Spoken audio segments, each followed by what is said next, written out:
Next point, emotions are functional. Functional کا مطلب ہے کہ وہ صرف یہ نہیں کہ یہ غصہ ہے.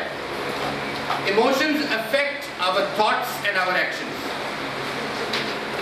Have you ever thought about it? آپ جو سوچ آپ کی ہے ایک اسٹیٹ آف مائنڈ میں، اگر آپ غصے میں ہو تو وہ وہی سچویشن میں آپ کی تھاٹس چینج ہو جائیں گے.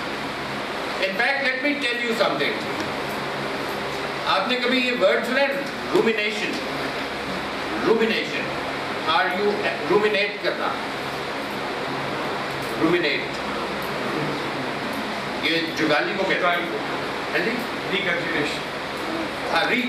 ریگرجیٹیشن، اس کو ہم رومینیٹ کر رہے ہوتے ہیں بار بار. ٹھیک ہے، ناؤ واٹ از دیٹ؟ ہم واپس ایک چیز جو اللہ تعالیٰ نے ایک سسٹم بنایا بکری کا، وہ یہ کہ وہ جب کوئی چیز اس کے پیٹ میں چلی جاتی ہے وہ ڈالتا جا رہا ہے، بکرا جو ڈالتا جا رہا ہے اور پھر واپس نکالتا ہے اور پھر چباتا ہے اور پھر وہ ہضم کرتا ہے. ہمارے ساتھ بھی زندگی میں واقعات ہوتے چلے جا رہے ہیں، ہوتے چلے جا رہے ہیں، لیکن کچھ واقعات جو ہماری ایموشنز کو آ کے ہٹ کرتے ہیں، ہم ان کے بارے میں ریگرجیٹیٹ کرنے لگ پڑتے ہیں. اچھا ایک ہی تھے انہیں، اور واپس واپس واپس واپس اسی چیز میں کرنے میں. تو آپ کی تھاٹس اور آپ کے ایکشنز آپ کی ایموشن سے افیکٹ ہوتے ہیں.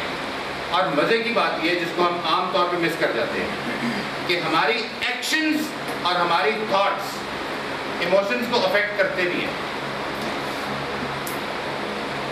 Do you agree with this? This is a very important point, mind you. A very important point, because generally what we believe in is that our thoughts and our actions are dependent on our emotions. اگر ہم خوش ہیں تو ہماری سوچ بھی خوش ہوگی اور ہمارے ایکشنز بھی اچھے ہوں گے، اور اگر ہم دکھی ہیں تو ہماری سوچ میں بھی دکھ ہوگا اور ہمارے ایکشنز میں بھی دکھ ہوگا. لیکن اگر ہمارے ایکشنز میں خوشی ہے تو ہمارے ایموشنز میں بھی خوشی آ جائے گی. یہ ہم نے غور نہیں کیا. میں آپ کو اس کی مثال دیتا ہوں.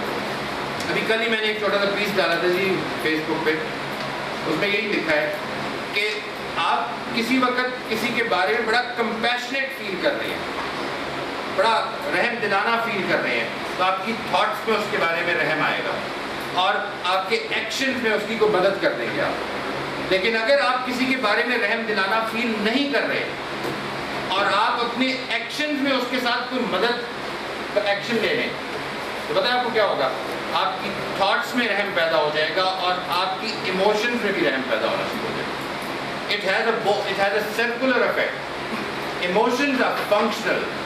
ایسا نہیں کہ ایموشنز پیدا ہوئی اور چلی گئی، نہیں، وہ اس نے آپ کی تھاٹس پہ، آپ کی ایکشنز پہ، ایون آپ کو میں ایک چیز کروں، آپ کی ہر وہ چیز جو آپ جس پہ ایکشن لینے کو تیار ہوتے ہیں وہ اصل میں ایموشنلی ڈریون ہوتی ہے.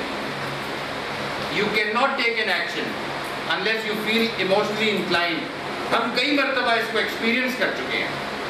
شاید آپ میں سے بھی بہت سارے لوگوں نے جو سیاسی یا مذہبی وابستگیاں زیادہ اسٹرانگ رکھتے ہیں انہوں نے اس کو ایکسپیرینس کیا ہوگا کہ ہم نے کبھی کسی کے ساتھ ڈبیٹ کی ہوگا، کبھی کسی کے ساتھ مکالمہ کر رہے ہوں تو آپ نے یہ فیل کیا ہوگا کہ بات پوری اس کے اوپر واضح ہو گئی ہے، وہ مندہ نہیں، بڑا خبیث آدمی ہے،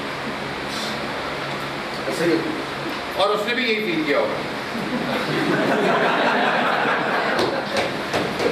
لیکن ہوتا کیا ہے that when something is absolutely clear upon us، اس کا مطلب ہے کہ ہمارا ریشنل برین کلیئر ہو گیا ہے، وہ کنونس ہو گیا ہے کہ یہ ہو گیا ہے. ہمارا ایموشنل برین ابھی آمادہ نہیں ہو رہا. وہ جو وابستگی تھی میری اتنی پرانی، پچھلے 50 سال کی، اس کے ساتھ ایک ایموشنل اٹیچمنٹ تھی میری، میں اس کو اچانک چھوڑ دوں، ایسا مطلب میرے ماں پیو بھی غلط سن، وہ بھی غلط سی تھے، وہ بھی غلط سی، اے نہیں ہو سکتا، میں آتے ہو سکتا غلط. یہ دیکھ رہے ہیں، یہ ساری جذبات ہیں، یہ کوئی ریشنالٹی اس میں نہیں ہے. آپ کی جب تک ایموشنل برین آپ کو ایکشن پہ نہیں ابھارے گا، آپ ایکشن نہیں لے سکتے، لے ہی نہیں سکتے.